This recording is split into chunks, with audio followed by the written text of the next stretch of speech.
Hi friends, ఈరోజు మీకు రైతు బంధు డబ్బులు ఎప్పుడు జమ అవుతున్నాయి, మరి ఎవరెవరికి జమ అవుతున్నాయి, అలాగే రుణమాఫీ డబ్బులు ఎప్పుడు జమ అవుతున్నాయి, మరి ఎన్ని లక్షలు జమ అవుతున్నాయి, అలాగే మహాలక్ష్మి స్కీము మరి ఈ పథకం ద్వారా వచ్చే మహిళల ఖాతాలో మరి ఎప్పుడు ఈ డబ్బులు అనేది పడుతున్నాయి, కరెంట్ ఫ్రీ అనేది ఎప్పుడు జరుగుతుంది తెలుసుకునే ముందు ఒక లైక్ చేయండి. లైక్ చేయడం వల్ల వీడియో అనేది బూస్ట్ అవుతుంది అన్నమాట. వాళ్ళందరికీ కూడా బూస్ట్ అవుతుంది.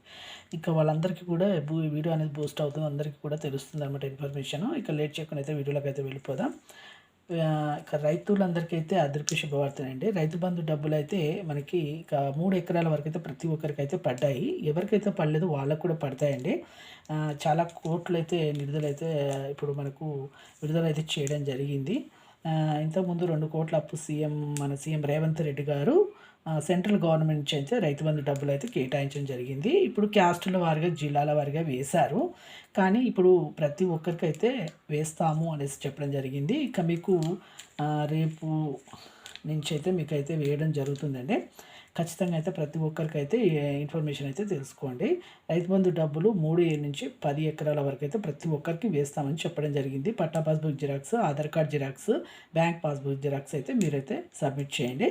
అలాగే ఈకేవైసీ చేసుకోండి. అలాగే ఇక్కడ రుణమాఫీ డబ్బులు కూడా మీకు వేస్తారండి. ఇప్పుడు డబ్బులు సరిపోకపోవడంతో కొద్దిగా అలాగే మళ్ళీ మీకు కట్టాలి, సరిగ్గా కడితేనే మీకు రుణమాఫీ డబ్బులు కూడా వేస్తామనేసి కూడా చెప్పడం జరిగింది. మరి ఎవరెవరికి ఈ రుణమాఫీ డబ్బులు వేస్తారంటే ఎవరైతే బ్యాంకుల్లో రుణాలు తీసుకొని సరిగ్గా కట్టారో వాళ్ళకి మాత్రమే వేస్తామని చెప్పడం జరిగింది. అలాగే ఒకే దఫాలో 2 లక్షలు వేస్తామని చెప్పారు కదా. ఇప్పుడు ఒకే దఫాలో మీకు 2 లక్షలు కాకుండా ఇప్పుడు డబ్బు లేకపోవడంతో ప్రతి ఒక్కరికైతే ఒక్కొక్క విడత చొప్పున 4 విడతలుగా 50,000 చొప్పున అయితే వేస్తామని చెప్పండి. 50,000 చొప్పున ఒక్కొక్క విడత చొప్పున 4 విడతలుగా వేస్తామన్నారు. మహాలక్ష్మి స్కీమ్ అయితే ఇక మీకు రేపటి నుంచే మీకైతే ఇక ఈ స్కీమ్ అమల్లోకి వస్తుంది. ప్రతి ఒక్కరికి మహిళల ఖాతాలు 2,500 అయితే పడతాయి. వాళ్ళు Aadhaar card xerox, ration card xerox, అలాగే రేషన్ కార్డు ఆ మహిళ పేరు మీద ఉండాలి. క్యాస్ట్ ఇన్కమ్ కూడా ఉండాలండి. అలాగే ఫోన్ నెంబరు.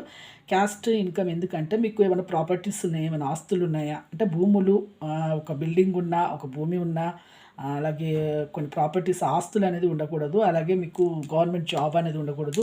ఇలాంటి కారు కానీ ఉండకూడదు. ఇలాంటివి ఉంటే మాత్రం ఇవ్వరండి. అందుకే మీకు ఎంత ఆదాయం ఉంది, మీ క్యాస్ట్ ఏంటి తెలుసుకొని వాటిని బట్టి మీకైతే మీకు సెలెక్షన్ అయితే అవుతారు. అలాగే కరెంటు బిల్లు ఫ్రీ అంటే వీళ్ళకి కూడా క్యాస్ట్ల వారిగా ఎస్సీ, ఎస్టీ, మైనార్టీ వర్గాల వారికి మొదటగా చూసి తర్వాత బీసీ వర్గాల వరకు చేస్తామన్నారు. 200 యూనిట్స్ ఇక మీరు కట్టన అవసరం లేదు. వచ్చిన నుంచి మీకు సర్వే అయితే చేస్తారు. సర్వే చేసేటప్పుడు మీరు ration card, Aadhaar card xerox, అలాగే మీకు కరెంట్ బిల్లు కన్సెషన్ నెంబర్ ఉంటుంది, ఆ నెంబరు, ఫోన్ నెంబరు రాసి స్లిప్ మీరు ఇంటికి సర్వే వచ్చినప్పుడు చెప్పండి. ఒకవేళ లేరనుకో మీకు మీటర్ దగ్గర పెట్టండి, లేకపోతే పక్క వాళ్ళకైనా ఇచ్చిపోండి. అలాగే మీకు ఇక ఈ సర్వే అయితే జరుగుతుంది. చూసారు కానీ లైక్ చేయండి, షేర్ చేయండి, సబ్స్క్రైబ్ చేయండి. సబ్స్క్రైబ్ చేయడం వల్ల ఈ వీడియో అనేది అందరికి కూడా ఇన్ఫర్మేషన్, మీకు కూడా డైలీ మేము పెట్టే వీడియోస్ అనేది తెలుస్తాయి. Thanks for watching.